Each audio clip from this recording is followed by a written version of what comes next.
Praise the lord. దేవునికి స్తోత్రం కలుగును గాక. వాక్య సందేశానికి ముందుగా చిన్న ప్రార్థన చేసుకున్నామండి. ప్రేమ నమ్మకం గల మా ప్రియ పరలోకపు తండ్రి, కృపయు కనికరం గల మా దేవ, మీ భావం వస్తుంది. చిన్న పరిచయం ఆశీర్వాదకరంగా దేవునికరంగా చేయమని యేసయ్య నామమున ప్రార్థిస్తున్నాం పరమ తండ్రి. ఆమేన్. కీర్తన గ్రంథం 22వ అధ్యాయం 6వ వచనం. నేను నరుడను కాను, నేను పురుగును. నేను నరుడను కాను, నేను పురుగును. నరుల చేత నిందింపబడిన వాడను, ప్రజల చేత తృణీకరింపబడిన వాడను. నరుల చేత నిందింపబడిన వాడను, ప్రజల చేత తృణీకరింపబడిన తన యొక్క ఆర్తధ్వనిని పగలు రేయి దేవుడైన యెహోవాకు మొరపెట్టుట. చూడండి, ఇదే అధ్యాయం 1వ వచనం. నా దేవా, నా దేవా, నీవు నన్నేలా విడనాడితివి, నన్ను రక్షింపక నా ఆర్తధ్వని వెనుక నీవేళ దూరముగా ఉన్నావు. నా దేవా, పగలు నేను మొరపెట్టుచున్నాను, రాత్రి వేళలో నేను మౌనముగా ఉండుట లేదు. అయినను నీవు నాకు ఉత్తరమీయ ఉన్నావో అని అంటున్నాను. యోబు గ్రంథం 25వ అధ్యాయం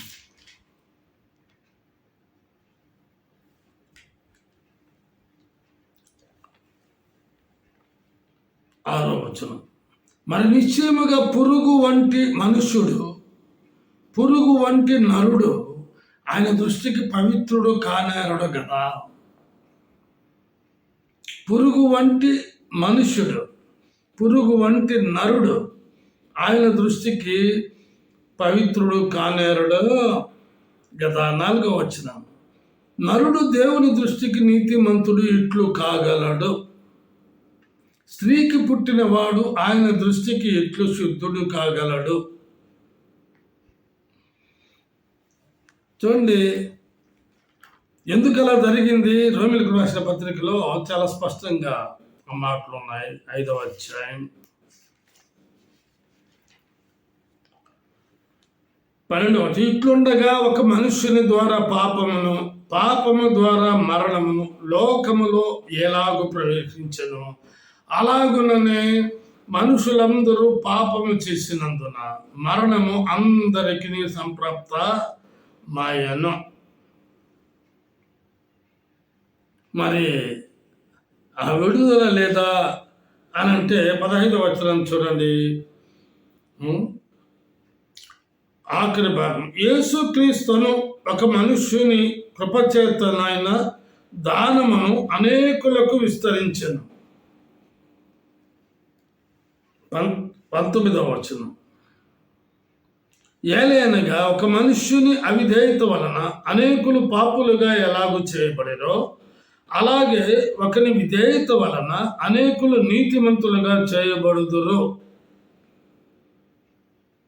అందును బట్టే ప్రభు అయినటువంటి యేసుక్రీస్తును ఈ లోకమునకు తండ్రి అయిన దేవుడు పంపవలసిన అగత్యం ఏర్పడినది.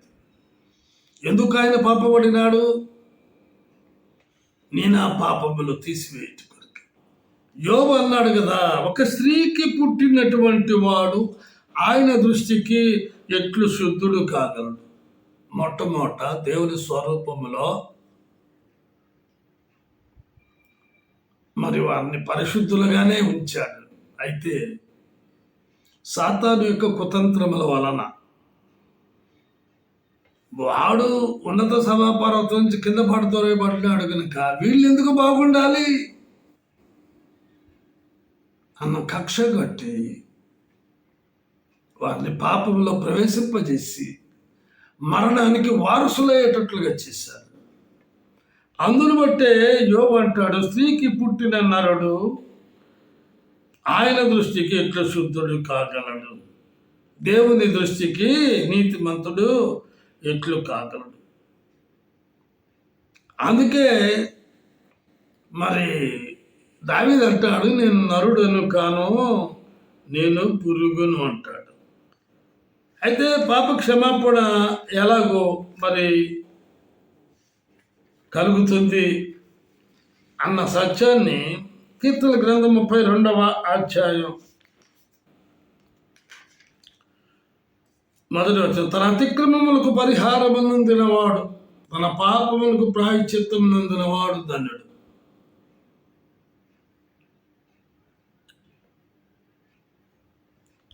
కాబట్టి పాపముల విషయమై శుద్ధీకరణ ఆయన అనుగ్రహించగలుగుతున్నాడు. సావిత్రి గ్రంథంలో ఇంకా స్పష్టంగా వ్రాయబడి ఉన్నది. 28వ అధ్యాయం 13వ వచనం, అతిక్రమములను దాచిపెట్టువాడు వర్ధిల్లాడు, వాటిని ఒప్పుకొని విడిచిపెట్టువాడు కనికరము పొందు. మొదటి యోహాను రాసినటువంటి పత్రిక, యోహాను రాసిన మొదటి పత్రిక 1వ అధ్యాయం 7వ వచనం ఆఖరి భాగం, అప్పుడు ఆయన కుమారుడైన యేసు రక్తము ప్రతి పాపము నుండి మనల్ని పవిత్రులుగా చేయింది.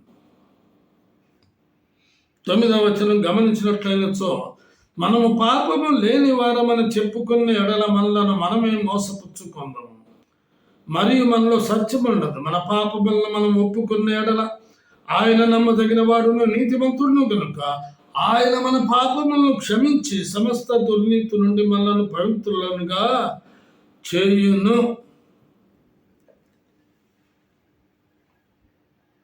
కాబట్టి దావీదు అంటాడు, నేను నరుడును కాను, నేను పురుగును అంటాడు. ఇంతకి మనము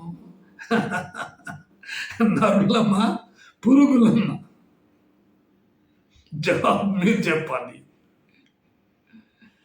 ఇదేంటండి మన పురుగు పోలుస్తున్నారు అని. పరిశుద్ధ గ్రంథములో కొందరు వ్యక్తులను గురించి తెలుసుకుందాం. మరి పాత నిబంధన గ్రంథంలో 3 ఉన్నారు, క్రొత్త నిబంధన గ్రంథంలో 2 ఉన్నారు. సమయమును బట్టి వారిని గురించి మనము, ఇది షార్ట్ మెసేజ్ కనుక మరి వారిని గురించి మనము తెలుసుకుందాం. యెహోషువ గ్రంథం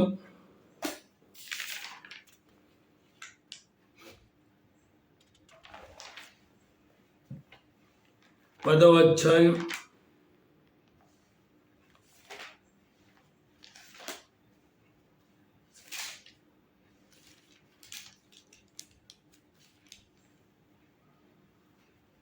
14వ వచనం చదువుతున్నాను.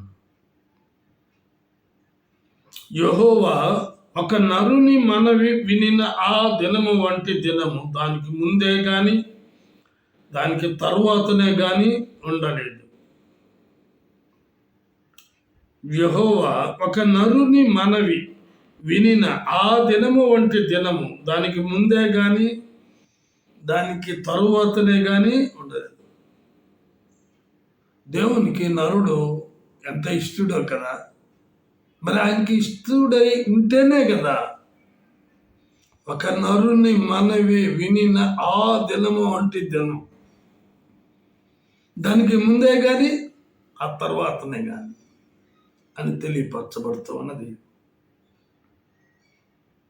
ఇంతకు ఈ యెహోషువ ఎవరు? దేవుని దృష్టిలో నరుడే, కానీ మన దృష్టిలో గొప్ప నాయకుడు కదంటారా? మోషేకి అతి సన్నిహితుడుగా ఉండి మోషే తదుపరి నాయకత్వ బాధ్యతలను తీసుకున్నటువంటి వ్యక్తి, ఇశ్రాయేలును నడిపించినటువంటి వ్యక్తి. చూడండి, ఇదే యెహోషువ గ్రంథం 1వ అధ్యాయం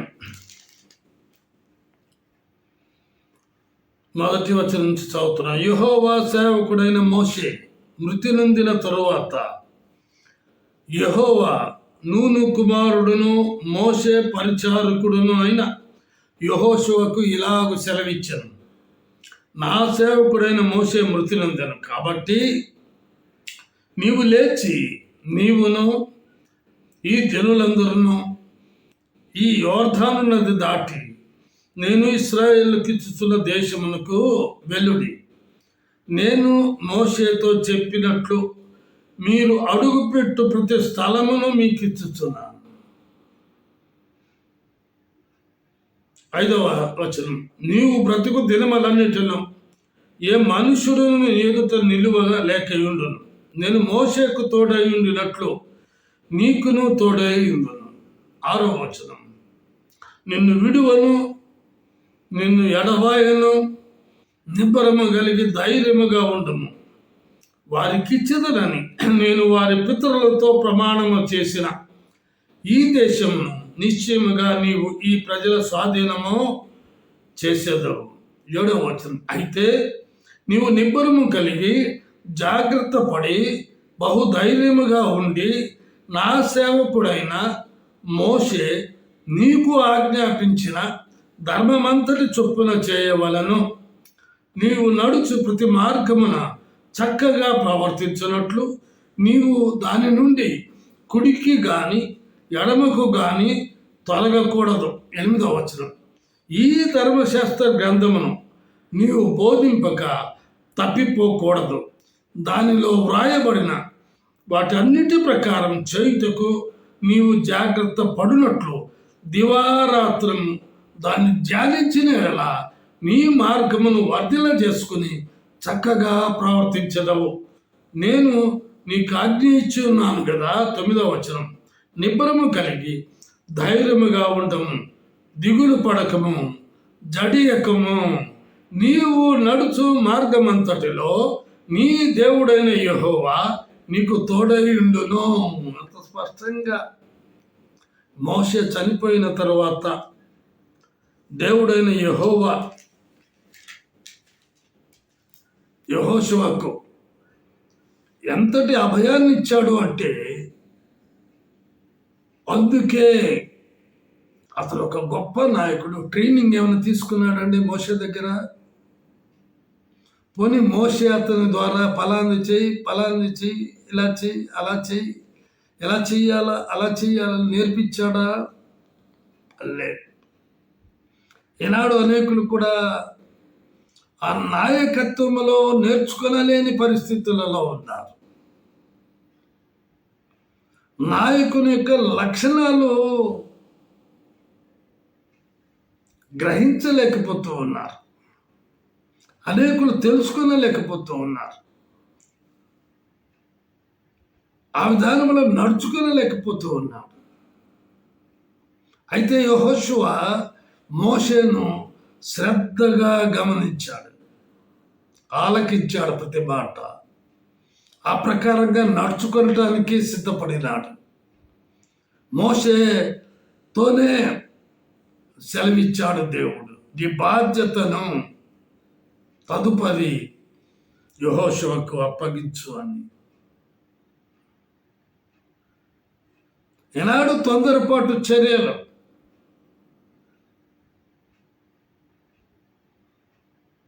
వారు నాయకత్వంలో ఎదగలేని పరిస్థితులు, అవగాహన లేని పరిస్థితులు.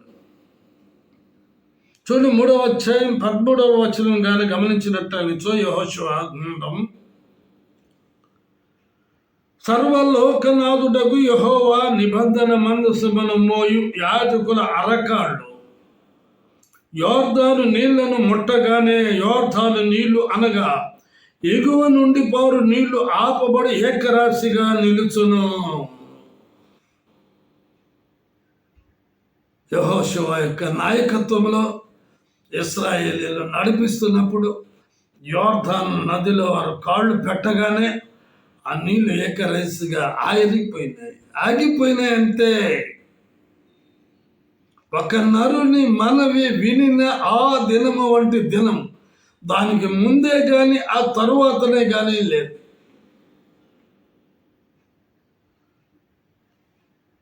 ఆరిన నెలగా యోర్దాను నదిలో వాళ్ళు నడిచారు. 6వ అధ్యాయం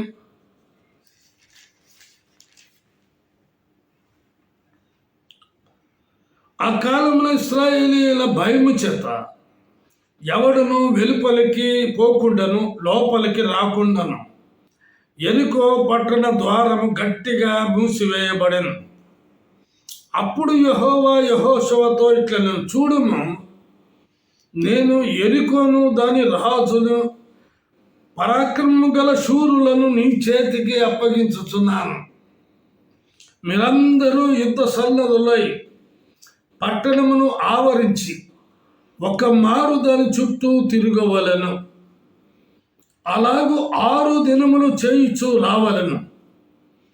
7 యాజకులు పొట్టేళ్ల కొమ్ము బోరలను పట్టుకుని ముందుగా నడవవలెను. 7వ దినమున మీరు 7 మారులు పట్టణము చుట్టూ తిరుగుచుండగా ఆ యాజకుల బోరల నోదవలెను. మానక ఆ కొమ్ములతో వారి ధ్వని చేయుచుండగా మీరు బోరల ధ్వని వినునప్పుడు జనులందరూ ఆర్భాటముగా కేకలు వేయవలెను. అప్పుడు ఆ పట్టణ ప్రాకారము కూలును గనుక జనులు తమ ఎదుటికి చక్కగా ఎక్కుదురు అన్నాను. ఎంత ఆశ్చర్యం అండి! యెరికో కోట గోడలు ఆఫ్టర్ ఆల్ ఇశ్రాయేలీయులు దాని చుట్టూ తిరిగితేనే కూలిపోయినాయంటే అది ఎవరి కాలంలో? నరుడైనటువంటి యెహోషువ కాలములో దేవుడైన యెహోవా యెహోషువకు తోడై ఉన్నాడు కనుక విడువక ఎడబాయక జడియకమా నేను నీకు తోడై ఉన్నాను. ఆ యెరికో మీదుగా ఇశ్రాయేలుని పోనివల్ల యెరికో రాజు మూసేసాడంతా. ఆ గోడలు ఎత్తైనటువంటి ఆ ఇత్తడి గేటు, ఇత్తడి తలుపులు, దాని చుట్టూ ఒకసారి తిరిగారు స్లో వాకింగ్. అలాగే ప్రతిరోజు 6 రోజులు స్లో వాకింగ్ అలాగే తిరిగారు. కానీ 7వ రోజు మాత్రం స్లో వాకింగ్ కాదు, 7 మార్లు తిరగాలి కనుక ఎంత వేగంగా తిరిగితే అప్పటికే 6 మార్లు తిరగగా 6 లక్షల కాల్వల యొక్క అడుగులు అక్కడ బాగా దారి ఏర్పడింది. 7వ రోజు 7 మార్లు తిరగగా అన్నీ భూకంపంలాగా అయిపోయిందండి గోడలకి. అంతే, గోడలు కుప్పకూలిపోయినాయి. ఒక రాయి కూడా ఇశ్రాయేలు మీద పడినట్లుగా వ్రాయబడలేదు. వారు చక్కగా ఎక్కి వెళ్ళారు. 10వ అధ్యాయం 12వ వచనం నుంచి చదువుతాం. యెహోవా ఇశ్రాయేలీయుల ఎదుట అమోరీయులను అప్పగించిన దినమున ఇశ్రాయేలీయులు వినుచుండగా యెహోషువ యెహోవాకు ప్రార్థన చేశాను. ఏమని ప్రార్థన చేశారండి? సూర్యుడా, నీవు గిబియోనులో నిలువము. చంద్రుడా, నీవు అయ్యాలోను లోయలో నిలువము. జనులు తమ శత్రువుల మీద పగ తీర్చుకుని వరకు సూర్యుడు నిలిచెను, చంద్రుడు ఆగెను అను మాట యాషారు గ్రంథంలో వ్రాయబడి ఉన్నది కదా. ఒక నరుని మనవితో సూర్యుడు ఆగిపోయాడు, చంద్రుడు ఆగిపోయాడండి. అవి కలుగు చేసింది ఎవరు? దేవాది దేవుడు, తండ్రి అయిన దేవుడు. అందుకే మరి కీర్తనకారుడు ఒక మాట అంటాడు చూడండి, 8వ అధ్యాయములో అనుకుంటాను.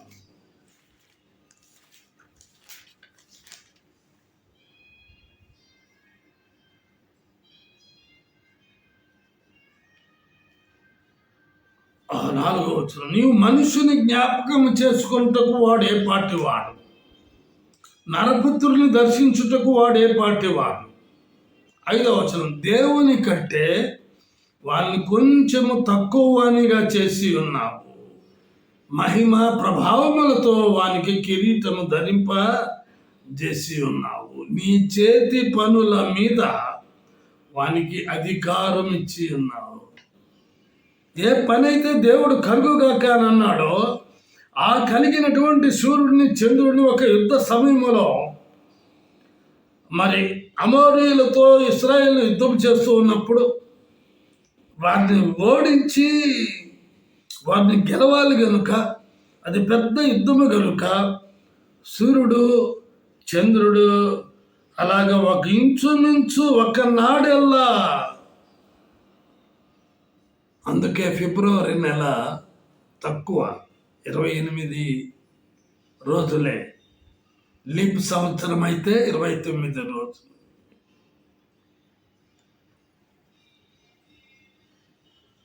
గమనించాలి, నేను నరుడను కాను పురుగును అంటాడు.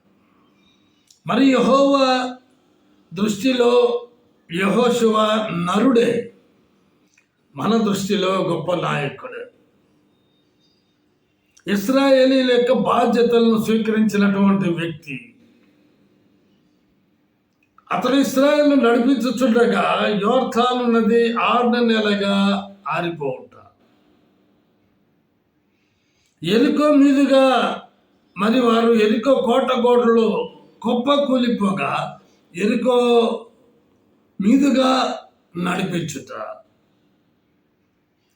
ఒక నరుని మనవి వినినటువంటి, చూడండి 13వ వచనం, యెహోషువ 10:13. సూర్యుడు ఆకాశ మధ్యమున నిలిచి ఇంచుమించు ఒక నాడెల్లా అస్తమింప త్వరపడలేదు. యెహోవా ఒక నరుని మనవి వినిన ఆ దినము వంటి దినము దానికి ముందే గాని దానికి తరువాతనే గాని ఉండలేదు. నాడు యెహోవా ఇశ్రాయేలీయుల పక్షముగా యుద్ధము చేశాను. ప్రైదలా. కాబట్టి నరుడే అయితే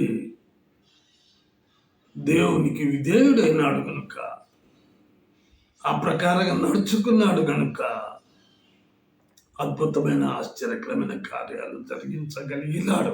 ప్రార్థన చేసుకున్నాం. ప్రేమ నమ్మకం గల మా ప్రియ పరలోకపు తండ్రి, కృపయు కనికరం గల మా దేవా, మీ పాదములకు వందనాలు, స్తోత్రాలయ్యా.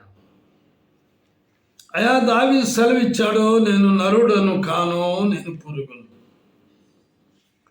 నరుల చేత తృణీకరింపబడిన వాడను, ప్రజల చేత తృణీకరింపబడిన వాడును, నరుల చేత నిందింపబడిన వాడు. ఇదినా నా ప్రభువా, ఒక నరుని మనవి వినిన ఆ దినము వంటి దినము దానికి ముందే కానీ దానికి తరువాతనే కానీ ఉండలేదని యెహోషువను గురించి తెలియపరిచినందులకై స్తోత్రాలు చెల్లించుకోవచ్చు. యేసయ్య అతి శ్రేష్టమైన నామములో ప్రార్థిస్తున్నాం పరమ తండ్రి. తిరిగి వచ్చే వారం కలుసుకుందామండి. అంతవరకు సెలవు. దేవుడు మిమ్మల్ని దీవించును గాక.